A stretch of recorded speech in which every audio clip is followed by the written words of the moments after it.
रविवार को बीदर शहर के पूज्य चन्नबसवपट्टा देवरी रंग मंदिर में अम्बेडकर नाटक का आयोजन किया गया। कन्नड़ संस्कृति विभाग, कर्नाटक सीमा क्षेत्र विकास प्राधिकरण बेंगलुरु और कर्नाटक रंगायन कलबुर्गी के सहयोग से आयोजित इस कार्यक्रम में रंगा गीता के गायन और रमाबाई अम्बेडकर नाटक ने दर्शकों को मंत्रमुग्ध कर दिया।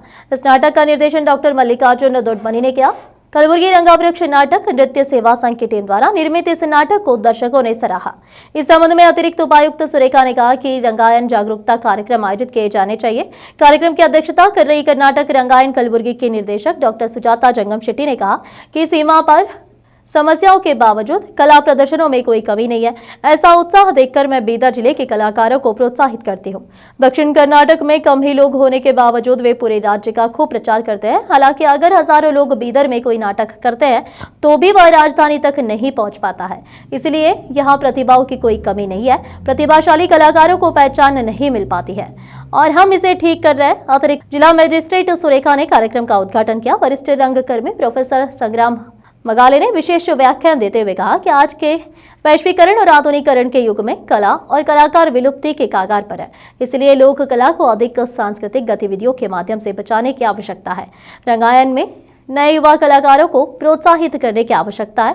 कन्नड़ साहित्य परिषद के जिला अध्यक्ष सुरेश चंद्र, कर्नाटक जनपद अकादमी के सदस्य विजय कुमार सोनारे, कर्नाटक सीमा क्षेत्र विकास प्राधिकरण के सदस्य डॉक्टर संजीव कुमार अतिवाड़े, विष्णुकांत बीजे, काशीनाथ चलवा, MS मनोहर, मारुति बौद्ध और कई अन्य गणमान्य व्यक्ति उपस्थित थे। वरिष्ठ कलाकार शंभुलिंग वालदोडी ने रंगगीत का गायन किया। कलाकार मल्लिकार्जुन स्वामी ने नाड़ गीत और वचन संगीत प्रस्तुत किया। कन्नड़ संस्कृति विभाग के सहायक निदेशक सिद्धराम शिंदे ने स्वागत भाषण दिया। DS जोशी ने कथा वाचन किया। KP न्यूज के कैमरामैन पप्पूराज का कवरेज। देश विदेश और स्थानीय समाचारों के लिए चैनल को लाइक, शेयर और सब्सक्राइब करना ना भूलें। ಯಾಕಂತಂದ್ರೆ ಇಂದು ಕನ್ನಡ ಎನ್ನುವಂಥದ್ದು ಪ್ರತಿಯೊಬ್ಬರಲ್ಲೂ ಕೂಡ ಕನ್ನಡದ ಒಂದು ಅಭಿಮಾನ, ಕನ್ನಡ ಒಂದು ಭಾಷೆ, ನಮ್ಮ ಒಂದು ಕನ್ನಡ ನಾಡು ನುಡಿ ಅಲ್ಲಿರುವಂಥ ಒಂದು ಶ್ರೀಮಂತಿಕೆಯನ್ನು ನಾವೆಲ್ಲರೂ ಕೂಡ ತಿಳ್ಕೊಳ್ಳುವಂಥದ್ದು ಬಹಳಷ್ಟು ಒಂದು ವಿಶೇಷವಾದಂಥದ್ದು, ಜೊತೆಗೆ ನಮ್ಮೆಲ್ಲರದ್ದು ಕೂಡ ಕರ್ತವ್ಯ ಅಂತ ಹೇಳಕ್ಕೆ ಇಷ್ಟಪಡ್ತೇನೆ.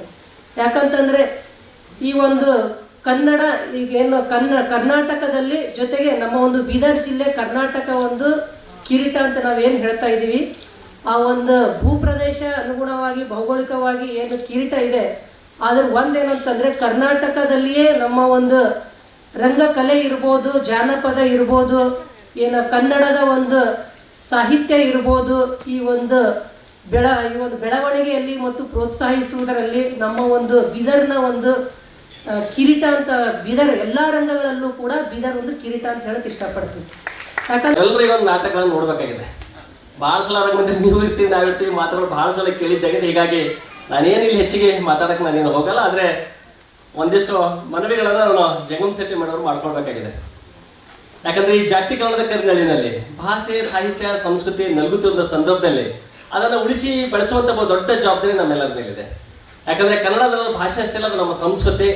ಆ ಕನ್ನಡ ಭಾಷೆನ ನಾವು ಉಳಿಸ್ಬೇಕಾಗಿದ್ದರೆ ಅನೇಕ ರೀತಿಯಲ್ಲಿ ಈ ಭಾಷೆನ ಉಳಿಸಿದ್ದು ನಮಗೆಲ್ಲ ಗೊತ್ತಿದೆ. ಅನೇಕ ವಚನಕಾರರು ವಚನಗಳ ಮೂಲಕ ಈ ಭಾಷೆನ ಶ್ರೀಮಂತಗೊಳಿಸಿದಿರ್ಬೋದು.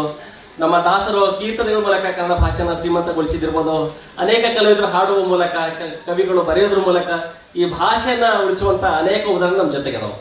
ಆದರೆ ಇತ್ತೀಚಿನ ದಿನಗಳಿಗೆ ಇವತ್ತು ನಮ್ಮ ಜಿಲ್ಲೆಯನ್ನೇ ತೆಗೆದುಕೊಂಡು ನೋಡಿದಾಗ ಸಂಗೀತ ಕಲಾವಿದರಿಗೆ ನಮ್ಮಲ್ಲಿ ಏನು ಕೊರತೆ ಇಲ್ಲ. ಆದರೆ ಈ ನಾಟಕಗಳು, ಈ ರಂಗಾಯಣ ಈ ಕ್ಷೇತ್ರದಲ್ಲಿ ಒಂದಿಷ್ಟು ಆ ಕಲಾವಿದರ ಕೊರತೆನ ಇವತ್ತು ನಾವು ನೋಡ್ತಾ ಇದ್ದೀವಿ.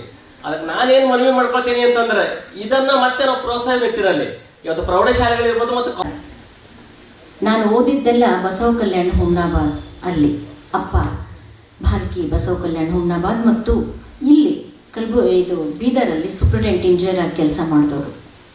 ಆವಾಗಿಂದಲೂ ನಾನು ಬೀದರನ್ನು ಬಹಳ ಸಮೀಪದಿಂದ ನೋಡಿದ್ದೀನಿ. ನನ್ನ ಬಾಲ್ಯದ ಹೆಜ್ಜೆಯ ಗುರುತುಗಳು ಇಲ್ಲಿ ಈ ಬೀದರಿನೊಂದಿಗೆ ಅಂಟ್ಕೊಂಡಿವೆ. ಆವಾಗ ನಾನು ಕರ್ನಾಟಕ ನಾಟಕ ಅಕಾಡೆಮಿಯ ಸದಸ್ಯಳಾಗಿದ್ದಾಗಲೂ ಕೂಡ ನಾನು ಇಲ್ಲಿ ನಾಟಕೋತ್ಸವ ಮಾಡ್ತೀನಿ ಅಂತ ಬಂದಾಗ ಅನ್ನಪೂರ್ಣ ಅಕ್ಕ, ಗಂಗಕ್ಕ ಅವರು ಮತ್ತು ಶಂಭುಲಿಂಗ್ ವಾಲ್ದೊಡ್ಡೆ ಆಗಿರ್ಬೋದು, ಎಲ್ಲರೂ ಸೇರಿ, ಇವರು ಸೋನಾರೆ, ಎಲ್ಲರೂ ಸೇರಿ ನನಗೆ ಸಹಕಾರ ಕೊಟ್ಟರು.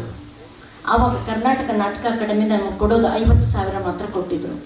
3 ನಾಟಕಗಳನ್ನು 50,000ಕ್ಕೆ ಹೇಗೆ ಕರೆಸಲಿ ನಾನು. ಒಂದು ಅದೇ ಇವ್ರದ್ದು ಹಕ್ಕಿ ಪಕ್ಕಿ ಜನಾಂಗದ ಬಸವರಾಜ್ ಅವ್ರದ್ದು ಒಂದು ವೃತ್ತಿ ರಂಗಭೂಮಿ ಇತ್ತು, ಅವ್ರದ್ದೊಂದು ನಾಟಕ. ಇಂಗ್ಳೆ ಅವ್ರದ್ದೊಂದು ನಾಟಕ ನೋಡಿದೆ, ಬಸವಣ್ಣನ ಕುರಿತು ಒಂದು ನಾಟಕ ಮಾಡಿಸಿದ್ರು ಅವರು. ಆವಾಗಲೇ ಅವ್ರ ಪರಿಚಯ ಆಗಿದ್ದು.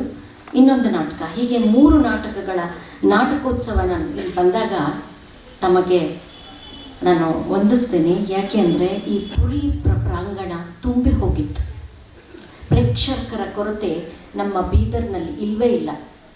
ಇವತ್ತಿನ ದಿವಸ ತುಂಬ ಸಂತೋಷ ಆಗುತ್ತೆ, ಮಹಿಳೆಯರೇ ಹೆಚ್ಚಿನ ಸಂಖ್ಯೆಯಲ್ಲಿ ನಮಗೆ ಬಂದಿದ್ದೀರಿ, ಅದಕ್ಕೊಂದು ದೊಡ್ಡ ಚಪ್ಪಾಳೆ. ನಮ್ಮ ವೇದಿಕೆ ಮೇಲೆ ಕೂಡ ಉದ್ಘಾಟಕಿ ಮಹಿಳೆ, ನಾನು ಕೂಡ ಮಹಿಳೆ, ಖುಷಿ ಆಗುತ್ತೆ. ಮಹಿಳೆಯರು ಹೆಚ್ಚಿನ ಸಂಖ್ಯೆಯಲ್ಲಿ ಮುಂದೆ ಬರಬೇಕು ಅಂತ.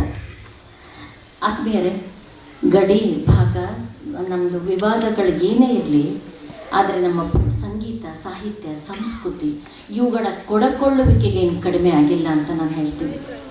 ಬೇಂದ್ರೆ ಅವರು ಅವರಿಗೆ ನೌಕರಿ ಕೊಟ್ಟಿದ್ದು ಮತ್ತು ವಿದ್ಯಾಭ್ಯಾಸ ಮಾಡಿದ್ದು ಸೋಲಾಪುರ ಮತ್ತು ಪುಣೆಯಲ್ಲಿ. ನಮ್ಮ ರಂಗಗೀತೆಗಳು ಮರಾಠಿ ರಂಗಗೀತೆಗಳ ಪ್ರಭಾವದಿಂದಲೇ ಕನ್ನಡ